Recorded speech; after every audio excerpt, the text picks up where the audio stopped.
રાજકોટમાં નવરાત્રીની ઉજવણીની અનેક અનોખી પરંપરાઓ છે, પરંતુ શહેરની સૌથી પ્રાચીન અને લોકપ્રિય ગરબી તરીકે ગરુડની ગરબીનું નામ લેવાય છે। છેલ્લા 128 વર્ષથી સતત યોજાતી આ ગરબી માત્ર ધાર્મિક નહીં, પરંતુ સામાજિક અને સાંસ્કૃતિક રીતે પણ વિશેષ મહત્વ ધરાવે છે। અહીં માતાજીના ગઢમાંથી બાળકોને લાકડાના ગરુડ દ્વારા નીચે લાવવામાં આવે છે અને બાળાઓ દ્વારા 28 જેટલા અલગ અલગ રાસ રમતા હોય છે। આ ગરબી જોવા માટે લોકો દૂર દૂરથી આવે છે। ગરુડની ગરબીના આયોજક કલ્પેશ ગમારા કહે છે કે રાજકોટમાં છેલ્લા 128 વર્ષથી ગરુડની ગરબીનું આયોજન કરવામાં આવી રહ્યું છે।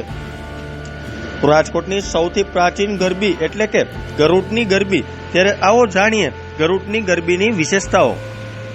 નામ છે કલ્પેશ ગમારા, જેએમબે ગરુડ ગરબી મંડળ તેમજ તેની સાથે બડા બજરંગ ફાઉન્ડેશન જે સક્રિય રીતે કામ કરે છે તેનો હું પ્રમુખ છું। વાત કરીએ ગરુડ ગરબી વિશે તો આપણા રાજકોટનો સૌથી પ્રાચીન ગરબીઓમાંની આ એક ગરબી છે કે જે છેલ્લા અંદાજે 128 વર્ષથી થઈ રહી છે। ગરબીનું મુખ્ય આકર્ષણ એ જ છે કે જે વર્ષો જૂનો જે માતાજીનો ગઢ છે, જે અંબામાની સ્થાપના કરવામાં આવી છે રાજકોટની રક્ષા માટે, ત્યાં જે લાકડાના ગરુડમાં બાળકોને બેસાડીને નીચે જે લઈને આવે છે ગરુડ, જેના નામ ઉપરથી જ આજે ગરુડની ગરબી જે પ્રખ્યાત થઈ છે।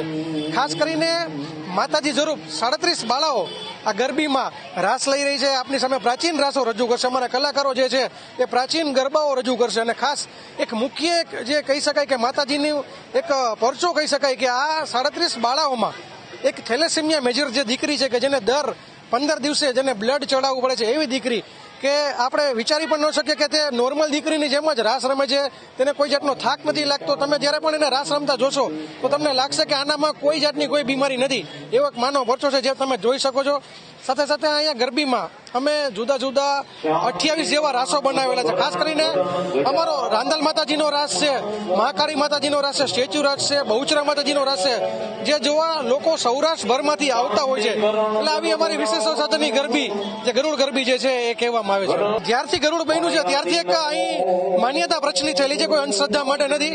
જે કોઈ બાળક માં અંબાના દર્શન કરી અને ગરુડમાં બેસીને નીચે આવે છે તો બાળકને જે રાતે જાગીને ડરી જતું હોય છે, તાવ આવી જતો હોય છે, એ બીમારીમાંથી એ બાળક મુક્ત થાય છે તેવું લોકો અમને આવીને કહે છે। એવી એક માન્યતા અને આસ્થા ગરુડ સાથે જોડાયેલી છે લોકોની। જી, અર્વાચીન જે છે એ ટૂંક સમયનું મનોરંજન છે।